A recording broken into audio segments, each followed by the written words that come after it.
मित्रों नमस्कार। अनिल वत्स। सिंह राशि और कुंभ राशि जो कि शनि की मूल त्रिकोण राशि है और वायु तत्व प्रधान राशि है, कैसा रहेगा संबंध?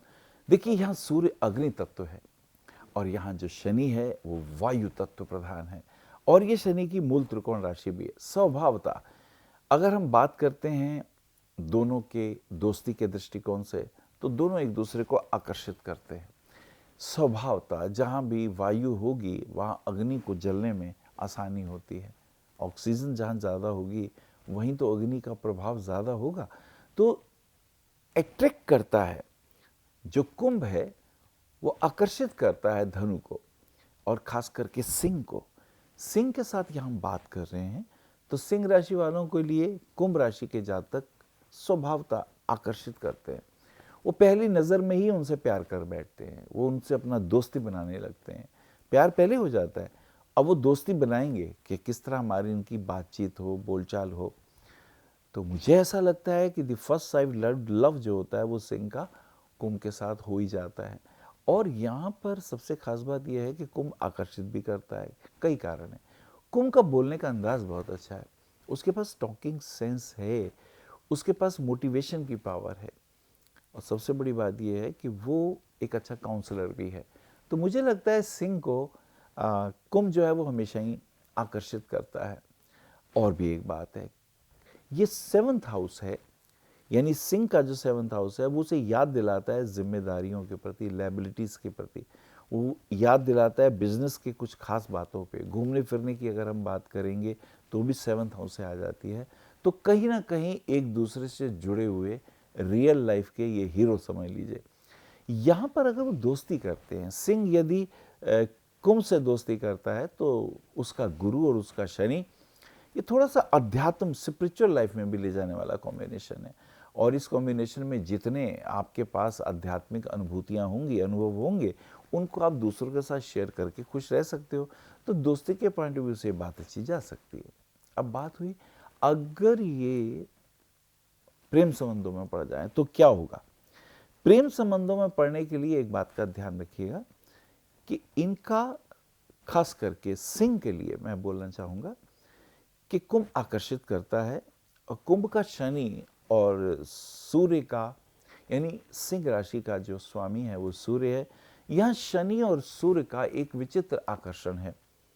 सूर्य यदि ऊर्ध्वाधर है, सूर्य यदि ऑक्सीजन है, तो शनि कार्बन डाइऑक्साइड है, शनि आराम है, चैन है।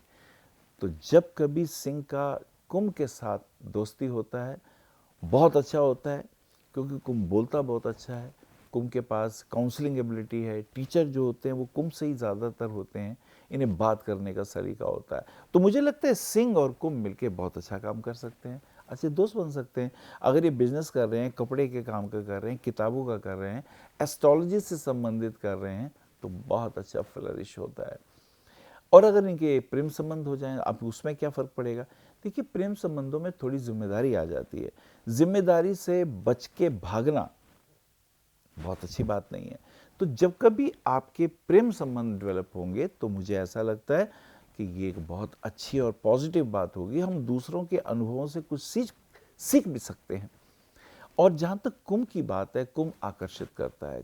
कुंभ का बोलने का ढंग अच्छा है, उसके पास नॉलेज भी काफ़ी अच्छी है, एंड ये एक वजह भी है जो तुम्हें प्रेरित करती है।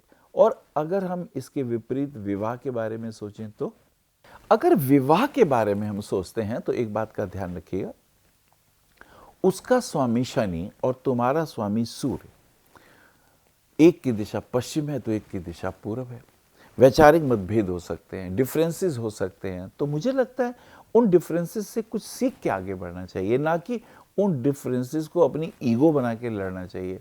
जब भी कोई आदमी अपने काम को करवाने के लिए डिफरेंसेस बना लेता है और अपनी ईगो पे अटका रहता है तो वो ज़्यादा दिन उस ऑर्गेनाइजेशन में टिक नहीं पाता।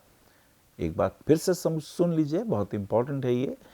दोस्ती के पॉइंट ऑफ व्यू में और प्रेम संबंधों के पॉइंट ऑफ व्यू में दिस इज वेरी इंपॉर्टेंट कि सिंह और शनि की विचारधाराएं डिफरेंट होती हैं, दोनों के सोचने के ढंग अलग अलग होते हैं।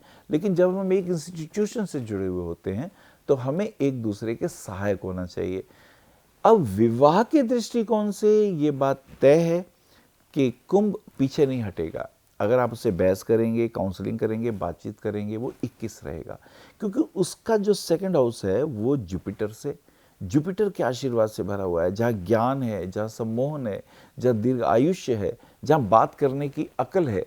तो मुझे लगता है सिंह का कुंभ के साथ भी रिलेशन बहुत अच्छा चल सकता है, प्रोवाइडेड आप कुंभ की गलतियों को ही हाईलाइट ना करते रहिए।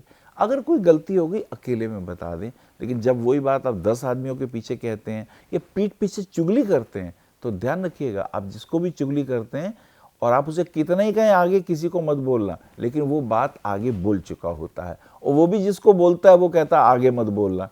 तो इस तरह ये एक यात्रा चलती रहती है। यहाँ सिंह और कुंभ को इस मामले में ध्यान रखना है, क्योंकि शनि जो है वो कहीं ना कहीं पश्चिम का देव है, और वहां पर क्या है, थोड़ा वैचारिक मतभेद है। तो मुझे लगता है सिंह यदि कुंभ के साथ जुड़ता है तो बिजनेस बहुत अच्छे रहेंगे, व्यापारिक संपर्क बहुत अच्छे रहेंगे, लेकिन जब प्रेम संबंधों में आएंगे तो सिंह तुम्हें उसे उजागर करना होगा, क्योंकि लाइट तुम्हारे पास है, उसके पास श्रम है, मेहनत है, और जब तुम उसके साथ विवाह करने चले जाते हो तो एक लायबिलिटीज दूसरी भी निकल के आती हैं, वो तुम्हें भी निभानी है। तुम हमेशा ही कुंभ के ऊपर नहीं छोड़ सकते, तुम्हें कुंभ को सजेशन भी देने हैं अगर वो मांगे, और जब बातचीत करनी है तो वो सजेशन वाली लैंग्वेज होनी चाहिए, तो तुम्हारे संबंध अच्छे जाते हैं। और मुझे लगता है सिंह राशि वालों को तो पुखराज रत्न जरूर पहन लेना चाहिए, और जिनका कुंभ राशि है उनके लिए तो अच्छा ओपल पहन लें। हाँ, ओपल 6 साढ़े 6 रत्ती का आप ले सकते हैं, और ऑस्ट्रेलियन ले लें तो अच्छा है, इथोपियन मत लीजिएगा। एक तो ओपल जरूर पहन लें, 6 सवा 6 रत्ती का ओपल होना चाहिए, और इसे इंडेक्स फिंगर में पहना जा सकता है। तो ये तो है। यहाँ ये इंपॉर्टेंट है कि अगर सिंह राशि वाले कुंभ राशि वाले के साथ अपने संबंधों को विकसित करते हैं तो कुंभ राशि वाले को ओपल पहनना चाहिए और सिंह राशि वाले को पुखराज पहनना चाहिए।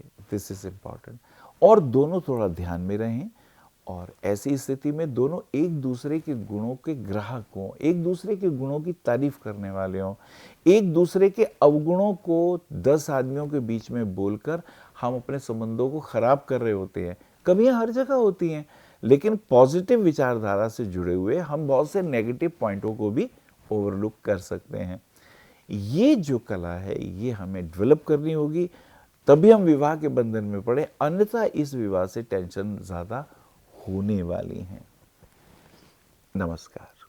आप आचार्य श्री अनिल वत्स जी के ज्योतिष व ध्यान संबंधी प्रोग्राम www.astroanilvats.com व मासिक राशिफल YouTube पर भी देख सकते हैं। विशेष जानकारी के लिए संपर्क करें। भविष्य कथन VE279 गली नंबर 6 हरिनगर न्यू दिल्ली 110064।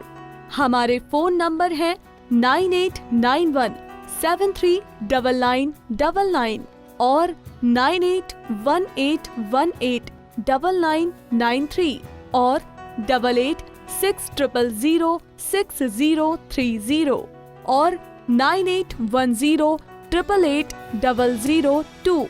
हमारी वेबसाइट है www.bhavishyakathan.org। ईमेल है acharyaanilvats@gmail.com। अपॉइंटमेंट के लिए संपर्क करें सुबह 11 बजे से शाम 6 बजे तक।